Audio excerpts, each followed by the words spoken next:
Rabbi say, welcome back to Yerushalmi Kilayim. We are up to Ches Amud Aleph, and we are roughly in the middle. So, so we said if you put wheat and barley together, then it's Kilayim. Now, we bring a machlokes and Harav about sowing Kilayim. So, Zara Shnei Minin. Let's say you bring out two species from your hand to sow them. Bebeka in a valley area, or Shnei Minin, Bechurva to sow them in a ruin or whatever, and the seeds scatter. Right, they're distanced away from each other. Okay, right. Some have different gears. So there's a big case in an area ready for sowing, but it's not been sown yet. A churva is an area, a ruin, not really fitting for sowing, but you can sow there. Okay, so what we got here? Or let's say you bring out of your hand shnei minin, two species to sow them, and the chilkan gada, and one fell on one side of the fence and one fell on the other side of the fence. So in all these situations, Rabbi Yochanan Amar Pater, Rabbi Yochanan says you don't get lashes. The chiyuv is only if you actually sow the seeds growing and sowing in the ground where there's a chiyuv kilayim. And here they didn't fall in the same place. Rish Lakish Amar, he said chayav. He says you do get lashes because they both came out together out of his hand. Okay, now Rish Lakish holds you sow two together, they're coming out of your hand in one go, in the intention to land in one place, without 6 tochim gap, without any fence in between. So you're chayav by throwing it out of your hand.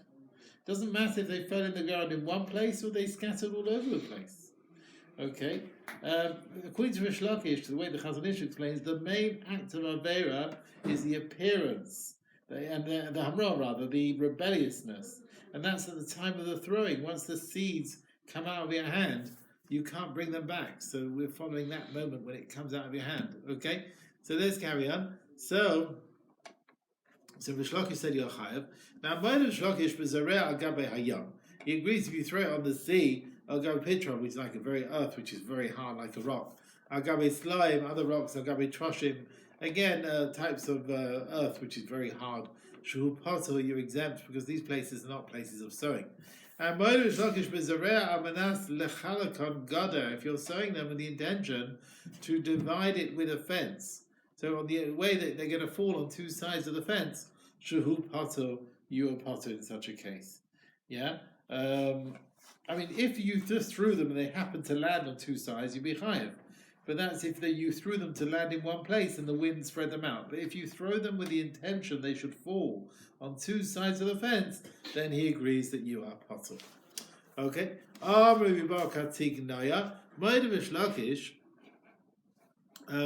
Rish Lakish agrees le'inyan Shabbos, that the chiyuv of carrying on Shabbos adre tanuach, that you throw something from a private domain to a public domain, you're chayav ha'otzah, because the item is landing in the Rishus Rabbim.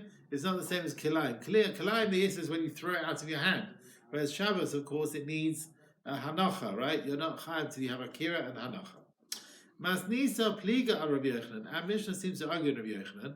Now let's see, what did Rabbi Yochanan say again? So Rabbi Yochanan was the one who said, you throw two, let's say, Rabbi Yochanan says you're potter, the chiyuv is if they actually land in a place where there's a chiyuv kilayim, and here they didn't fall in one place. So he looks at where they land. So Masnisa pliga al Rabbi Yochanan. Because we've learned in the words of Tanakam, Azrachi to Sarah Ka'achas, you throw it in one go, Hareze Kilayim. Ka'achas implies the chiyuv, because you're sowing, you brought out 2 minin in one go out of your hand, and according to Rabbi Yochanan, the issur is not fixed just by throwing them out; it's by them landing near each other. So the Gemara answers, the word ka'achas is not talking about the throwing out of the seeds from your hand. So there's no question of Rabbi Yochanan. Pasala, he'll explain that Lashon of Hazareya, where you're sowing wheat and barley together, is benasulim b'tzach shisha al shisha, where they're going in a piece of earth which is close to less than 6 by 6 tefachim. Rabbi Yochanan said, that you're not chayav until the two types that are growing are in an area of shisha al shisha, mukrachin, in an area like empty from seeds, but turks today tavua, in a field of grain, and mukafin gader, or surrounded by a fence.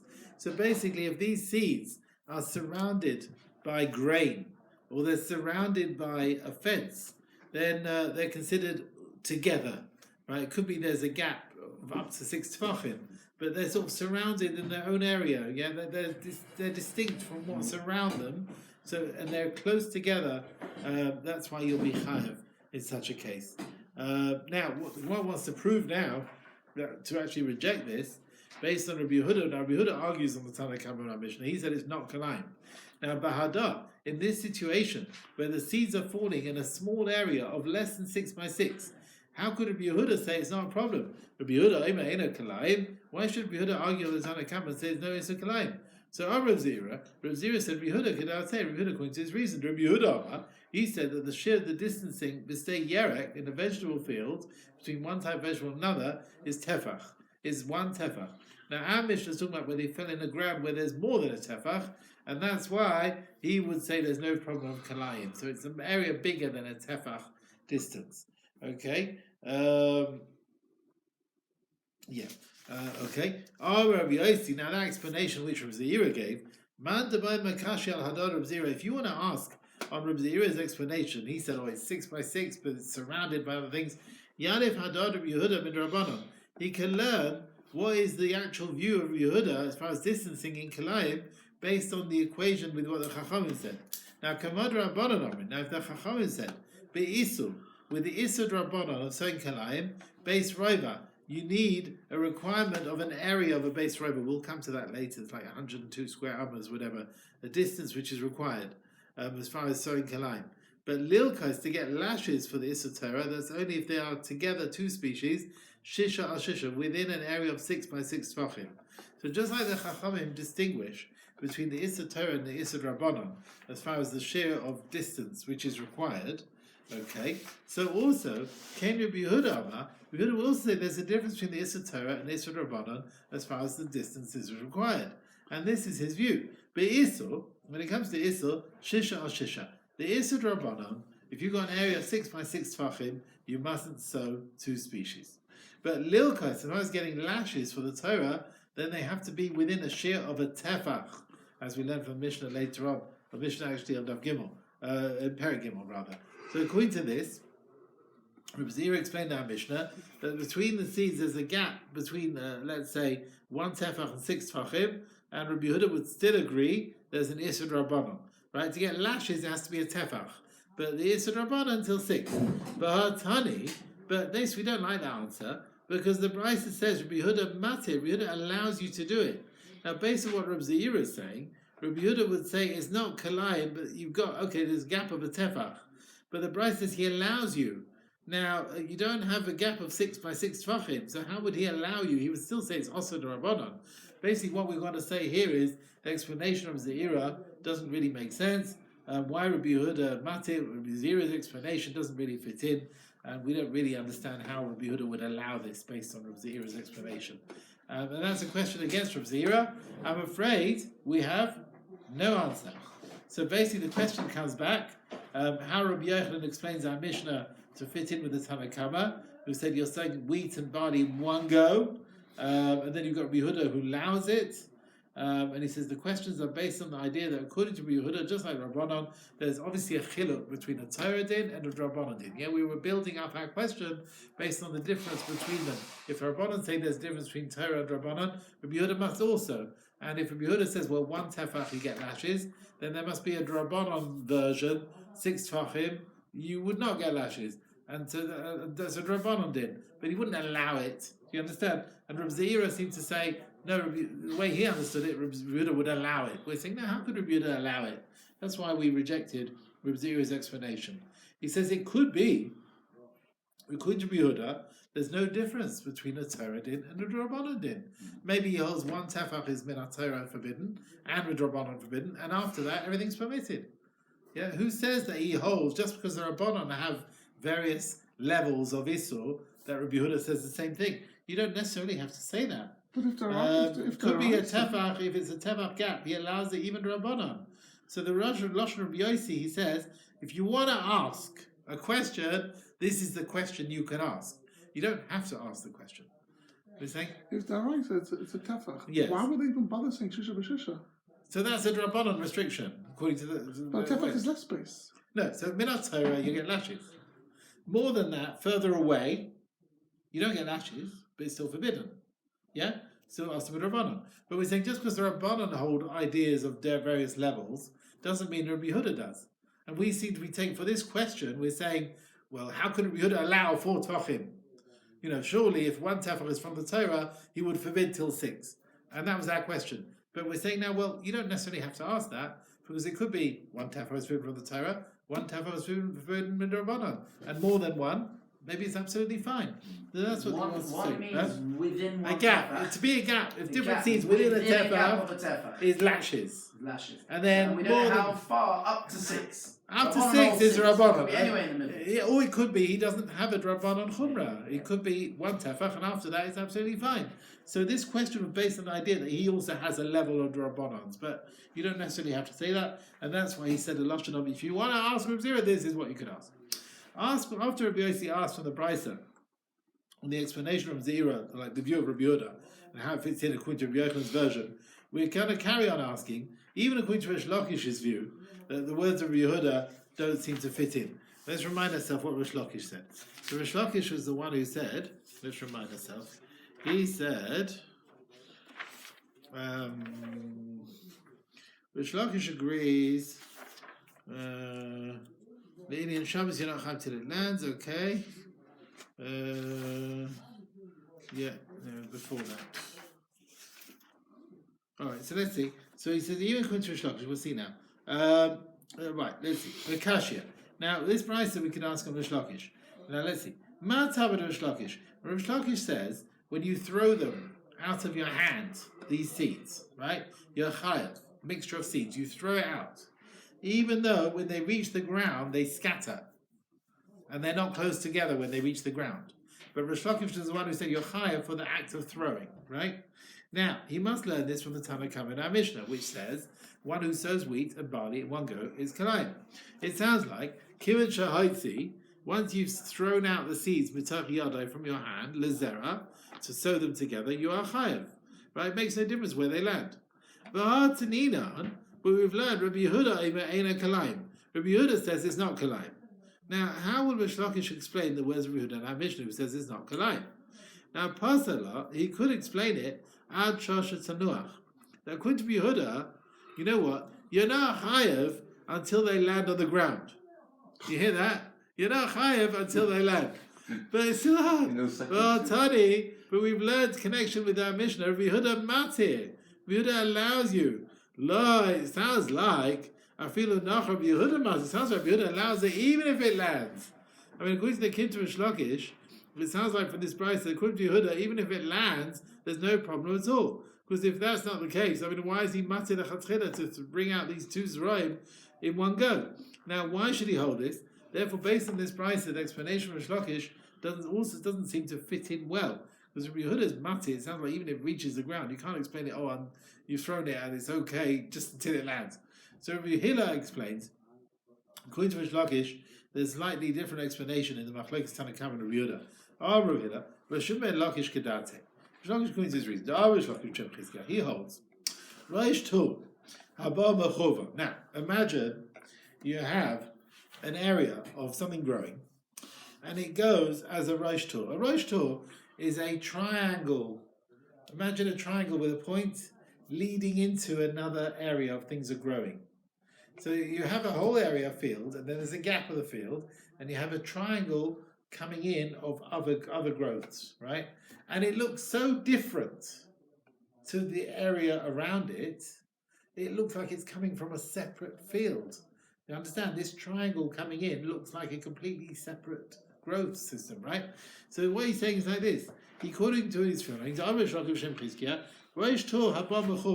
you imagine you have, let's say, a rosh tor, which is like a sharp corner, which was sown in a field which is desolate.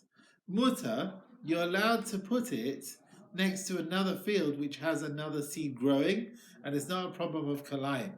Right, this is what Yehuda holds, and therefore it allows you to sow 2 seeds, one next to the other, because each seed is like a beginning of a rosh tor. It's like a separate triangle in its own right. He says here, you can make each seed into like a triangle of its own right, and the seed is considered like a rosh tor, but there's no problem of Kilayim.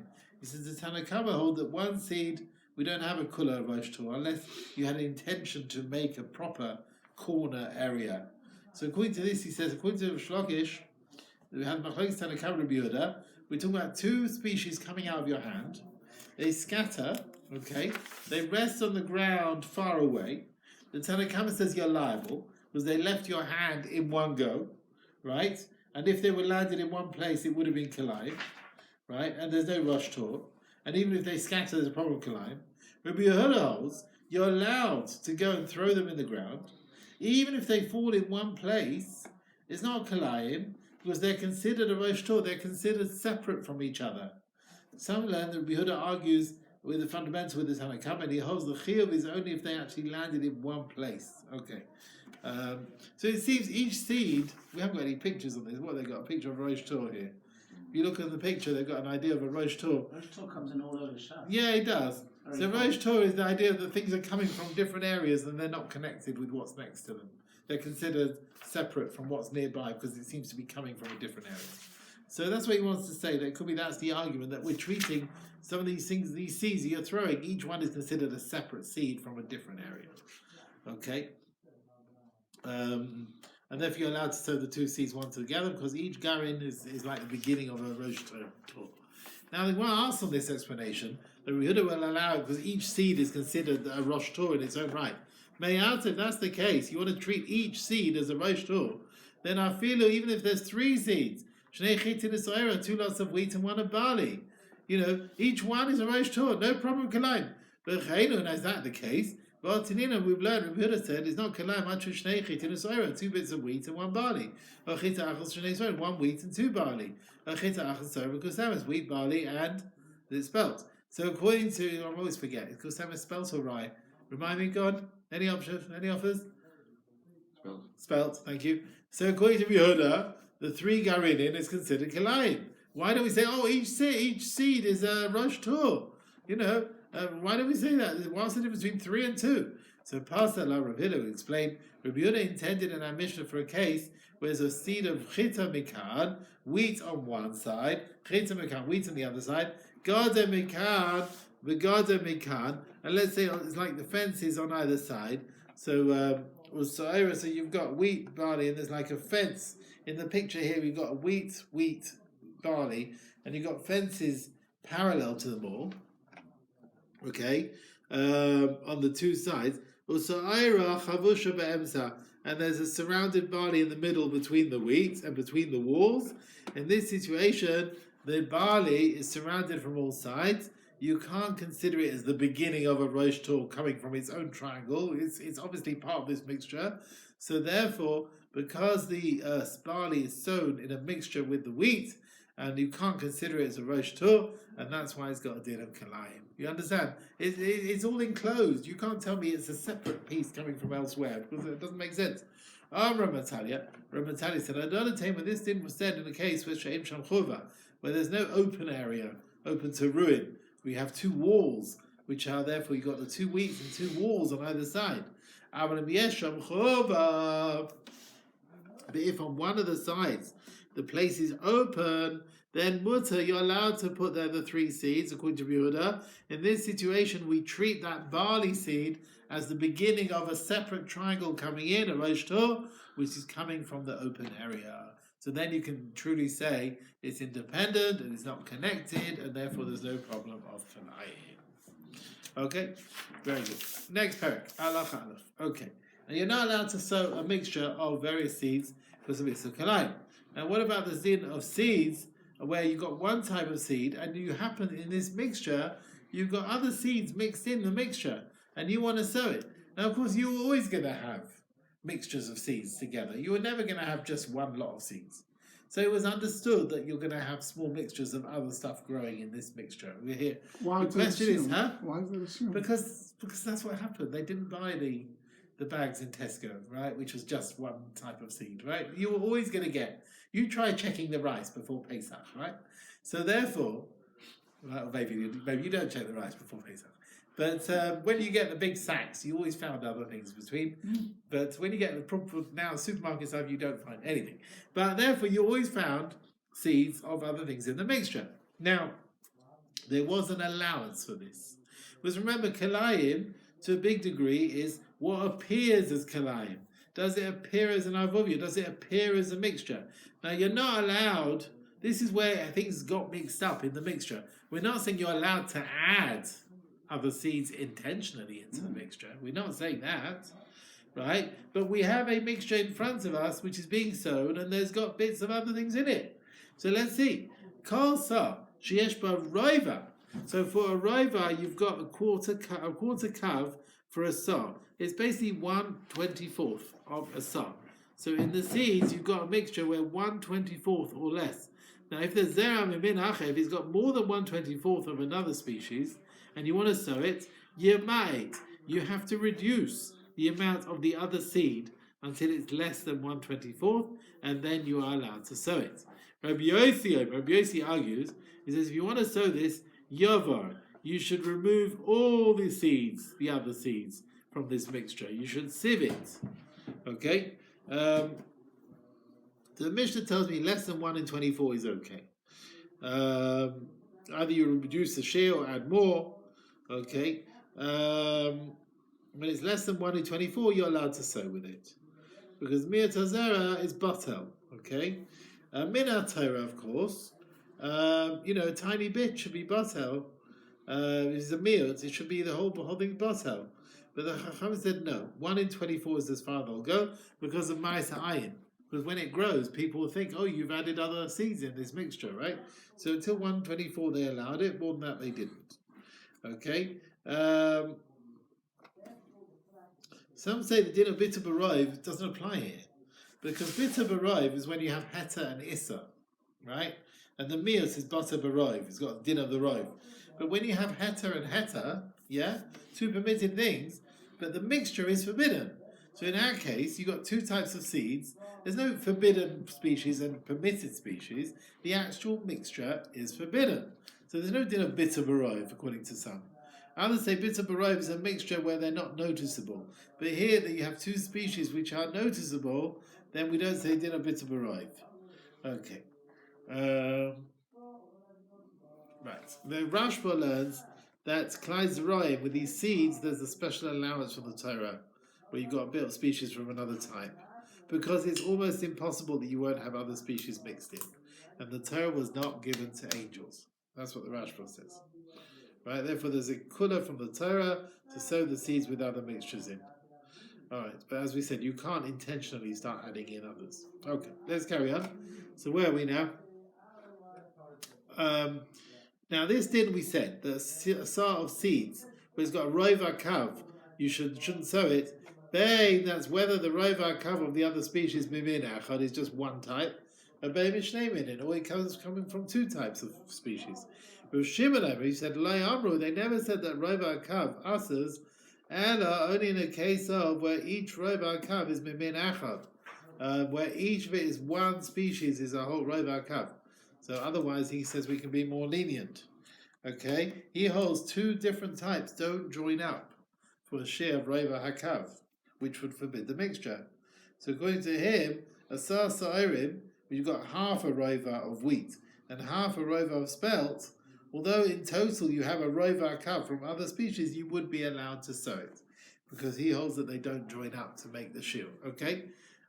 So back to the Mishnah then. Le'amru ala mimin achad. So Shimon says it comes from one min. Chaim said, Kol shehu Kilayim, whenever it's Kilayim with the main species, the sar, in the main species of the sar, mitzaref, it would join up l'roiva for the quarter kav of the other type to forbid the mixture. So you have to reduce it till it's less than 1/24, and you would use, according to the Tanakama, all the seeds would all join up to forbid. Okay? So according to the Tanakama, even if the roiva kav is made from different minim, it's forbidden. On the one hand, you're not going to add little bits of each different species, no. But still, we're worried people will think that you added various species with kavana to intention of growing kilayim. All right, let's carry on. According to the Chachamim, there's an additional reason. Each one of the minim which is mixed up will be kilayim with the main min in the summer. So barley, which has got half a roiva kav of wheat, half a roiva kav of spelt, wheat and spelt are kilayim with barley, and they join up for the shir rova kav. If they're not kilayim with the main species, let's say a sar of barley, we've got half a rova kav of spelt and half a rova kav of oats. So Shibboda Shul is not kilayim with barley, right? Okay, you know that? Shibboda Shul is not kilayim with barley, then it wouldn't join up with the spelt to make a rova kav. So it depends what the mixtures are and whether they join up or not. Okay. When do we say that the mixtures of seeds, the shears rova kav from another min would forbid this mixture? That is tavua b'tavua, bekitnis bekitnis. So let's say grain with grain, pulses with pulses, or tavua bekitnis with tavua, grain and pulses with grain. Okay, we can let's say you've got seeds which are fitting for eating. You've got seeds which are not fitting for eating. So you've got tavua, grain and pulses. Tavua is the 5 species of grain, and kitnis are other seeds which are fitting for eating, like beans and lentils and so on, millet and rice and so on. Okay, so all of these things, the rova hakav would forbid the mixture for sowing, for grain or for pulses, whether the main one is grain or whether the main one is pulses, whatever it is. Okay, let's carry on. Now, where are we? But they said, if you have seeds which are not fitting to be eating, and their fruit, the fruit is eaten, but the seeds are not, let's say, and they got mixed up with a sort of grain or pulses or other garden seeds, mitzarfin, they join up to forbid the sar if they have echad ma'esrim abba ben noifel, 1 in 24 of that which is required for sowing lebeis sar, for an area of a beis sar. So if they're mixed with a sar, let's say seeds, garden seeds, with 1 in 24 of the amount needed. Now some of these seeds, you don't grow them the same amount. You need much less for a bigger area. Okay, so for here, because these seeds are used much less, therefore they forbid 1 in 24 for what's grown in a beis sar, not a sar of grain, but a beis sar in area. So they are 1 in 24 of the amount that's needed for sowing an area of a beis sar of these seeds. They're forbidden with sowing, even though the amount of seeds in the garden is less, much less than a rova hakav.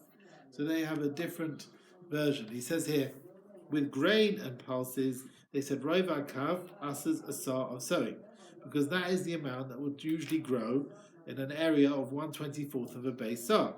With these garden seeds, it's quite common, they're very small seeds, that you don't need as much as a rova hakav to grow an area of a 24th of a beis sar. Right? They have different requirements as to how much you have to sow. You don't need to sow so much. So the Chachamim said that the shear of zriya of another min which would asa a sar in sowing is not rova hakav, but we look at it based on that min. How much would you need to put in to sow a 24th of a beis sar? You with me? Right? And that's the shear that would asa a sar of sowing if they got mixed up, these rhyme with this min. So zerone gina, he says, for example, let's say you have garden seeds, where the amount that's needed for a beis sar is a kav, which is a 1/6 of a sar, alright? Then if you got mixed up 1/24 of a kav, which is 1 over 144 of a sar, with a sar of wheat, you're not allowed to sow the sar until you reduce the amount of garden seeds which are mixed in it.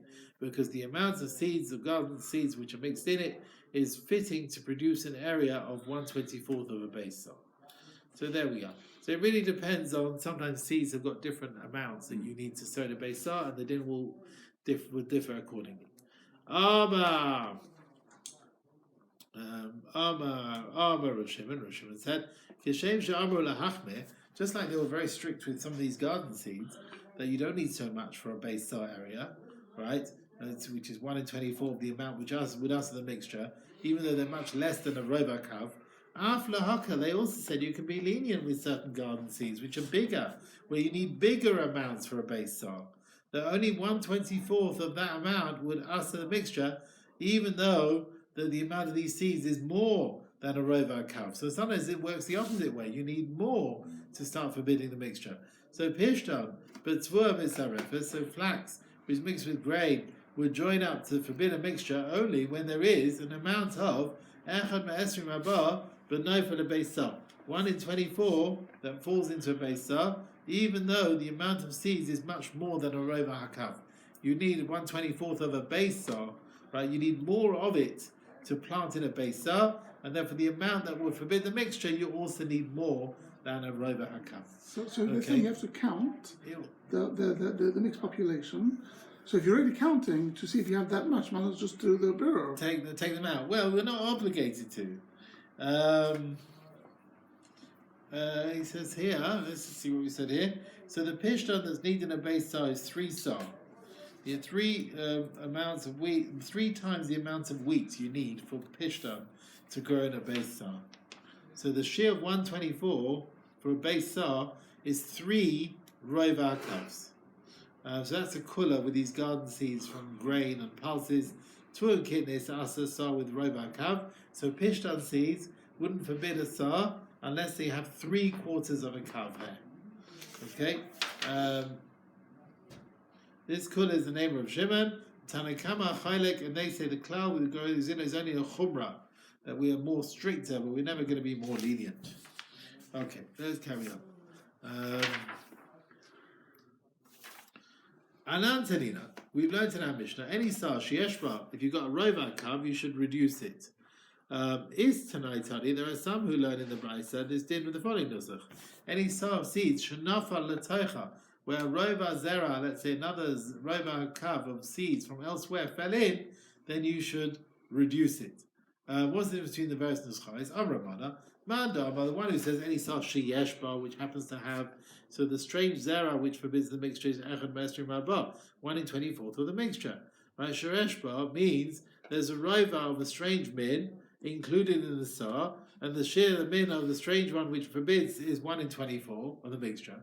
Whereas Manda Shanafa Lataicha, the one who has the Lashon, it fell in, the shear zera, the strange seed that fell in, that forbid, echad ma'esrim chamisha, is 1 in 25 in the mixture.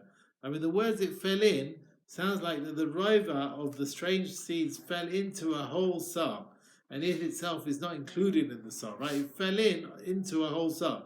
So the share of that which forbids is 1/25th of the mixture, right? Not 1/24th. Any sar sh'nafal l'toicha, if a rova kav fell into a sar, it forbids. So it's 1/25th of the whole thing, yeah? Apart from the rova, there's already a sar here. So the share of the zera which forbids is 1/25th. Okay. And now another opinion, who holds there's no difference in halacha between the two nuschais. Amrei Reuben, ben kman da'amar sheyeshba, whether you have the gifts that it had, ben da'amar shenafal l'doich, or it fell in, the share of the zera which forbids is echad ma'esrim haba. No, it's 1 in 24 of the mixture. My kedun, what's the difference then between the nuschais? Man da'amar, the one says sheyeshba. The Tana is talking about seeds that got mixed up, talosh, when it was detached. The lashon, a sad zrayim, which has got a rova zera from another min, it's all detached. Whereas Manda Abba Shanafa Lataicha, the one who says Shanafa Lataicha, the Tanu who's involved, seeds where from elsewhere that fell in and got planted in the field, Mechuba, is where it got planted all together, all connected to the ground. And it grew there and it got cut there with the other two, and now it's all mixed together. Because the Lashon Shanafa Lataicha, Rova Zera, Minacha, it means it's like connected to the ground and it got grown together with it. Now, once you're telling me about seeds that got mixed up while they're tolosh, let's say, so how do they get mixed up? What are we talking about? Because if you intended to sow them, lizraya, to mix them, to sow them together, you can't even add 1 piece of wheat into the mixture to sow the mixture. And if our Mishnah is allowing you to sow the mixture with a strange thing less than 1 in 24, we're allowing it. But if you had intention, you definitely can't do it. If we're talking about you intended to mix a zera from elsewhere in Israel in order to sell it to others, I feel a kosher. So even the smallest seed from another thing, also you're not allowed to throw in other things intentionally. If your intention to sell it, you can't just throw in other things. Okay. And we could have said, we're talking about a case you went against the Issur and you mixed it up in order to sell to others, although you mustn't do it, but it wouldn't necessarily forbid the mixture. But the Gemara prefers to say is in a mission where things were done beheta, right, without Isur. We don't want to come onto cases where things were done be'isur. So what have we got? The Gemara proves the last time that when you sell Zraim from one type, you're not allowed to add from elsewhere. So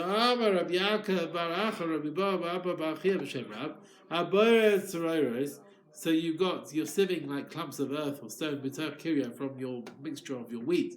Your friend's wheat.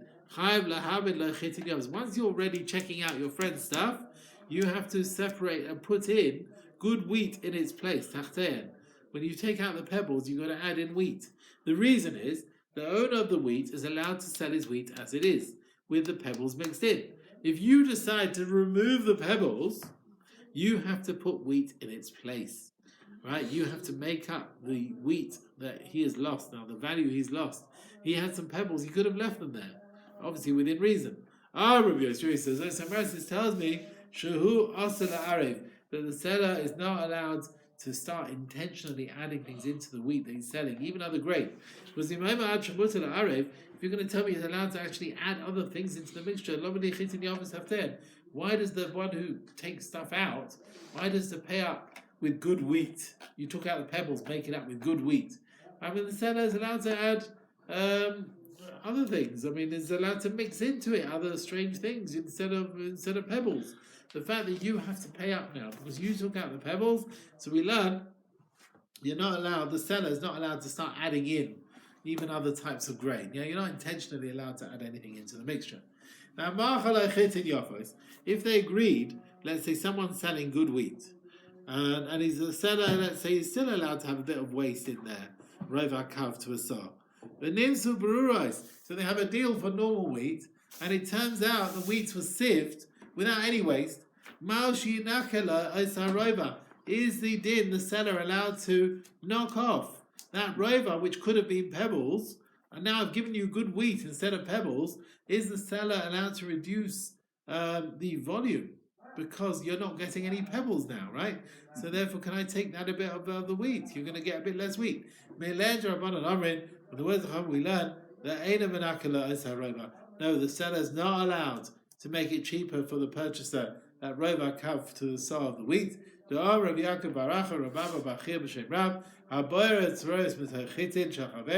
If someone starts sieving your friend's wheat,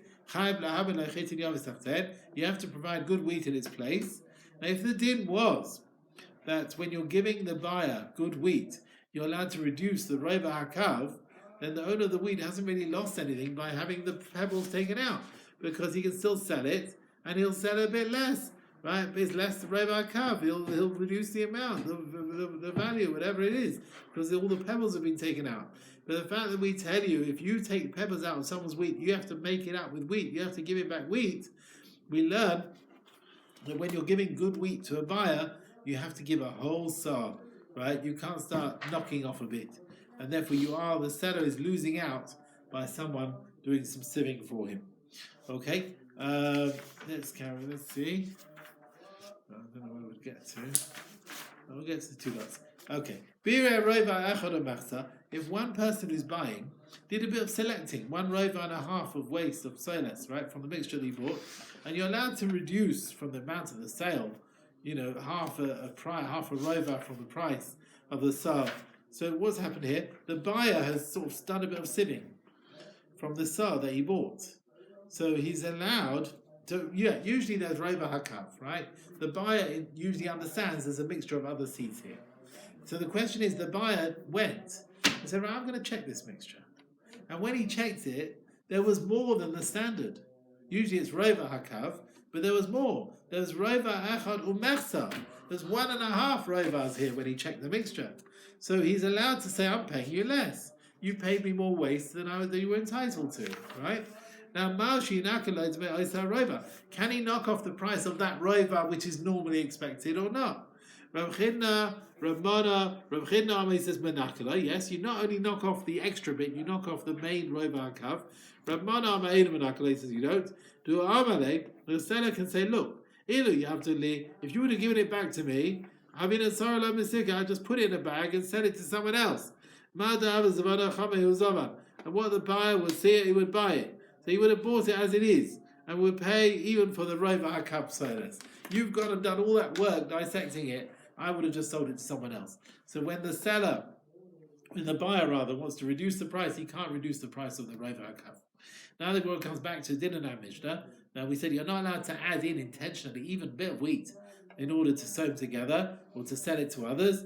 What situation are we talking about here? Ela b'shenisavu derech mechnas. And we're just talking about where the seeds got mixed up without kamana. Derech mechnas, at the time when you brought everything into the storage. Now also we've learned that tzvur and kidney is a Rova HaKav of another min, us as the sar for sewing. Now this is similar to another din. We've learned the seeds which can't be eaten, mistafrin, they forbid, they join up to forbid a sar if there isn't a sar. 1 in 24 for a field what usually falls in a base sar. As we said, these seeds have a different level of mixture that fall into a base sar. But Tari Allah, we've learned that Kagaim, for example, the Zorena Gina where they're sown kav v'chasi kav. Let's say 1 kav, 1.5 kav, or half a kav to a base sar. You understand? In these situations, you only need a tiny bit of these seeds, right? 1 in 24 of a kav, not 1 in 24 of a sar. 1 in 24 of a kav, or half a kav, to forbid the sar that they're mixed together. Now this amount, echad ma'esher abal lachatzi kav tavu klum. Now what is that amount worth? 1 in 24 of half a kav. What's it good for? And why does the Mishnah say this small amount, so small of these seeds, mixed in a whole sar, they forbid a whole sar? I mean, we've learned that as far as tzvur and kidneys, you need to have a significant amount which forbids the mixture of Rova HaKav. What's the 24th of a kav? How much is that going to do? So the Gemara answers, the reason why the Chachamim said that a Rova HaKav, us as grain or pulses, that's because Adkan, for this amount of the share of 1 in 24, which is sown in a base sar, Chashul and Ma'isa Ayin. The Chachamim were worried about Ma'isa Ayin of sowing Kilayim in a field, because that amount of seeds can grow an area which is noticeable, 1 in 24 of a base sar. That share of pulses of kidneys forbids the mixture for sowing, and if it grows these other types, it looks noticeable, it looks like Kilayim. Mikava Elach, but less than 1 in 24 of that which is sown in a base sar, they weren't worried about Ma'isa Ayin of sowing Kilayim in the field, because that amount is not really fitting to produce an area which is noticeable of 1 in 24 in a base sar. So the Chachamim said, less than a Rova HaKav of kidneys doesn't asa sar v'zriya. Therefore, even if a tiny bit grows, it's not noticeable that it was Kilayim intentionally. And since the sar which is forbidden because of Ma'isa Ayin of Kilayim in the field, the Chachamim said that with these garden seeds which we have, where it's enough a tiny bit to grow, basically it's enough a tiny bit to grow a noticeable area in a base sar. Right? The share that asas is based on the amount that's required from each type for 1/24 of a base sar. So these seeds, which you only need a kav of it, or half a kav, for sowing a base sar, the share that asas the whole sar is 1/24 of the kav, or half a kav, even though in this mixture, the zraim is a tiny bit compared to the whole sar. Okay? So basically these seeds, you only need a tiny bit, but that's enough to forbid. Okay? To be continued, Rabbi Sai. Right.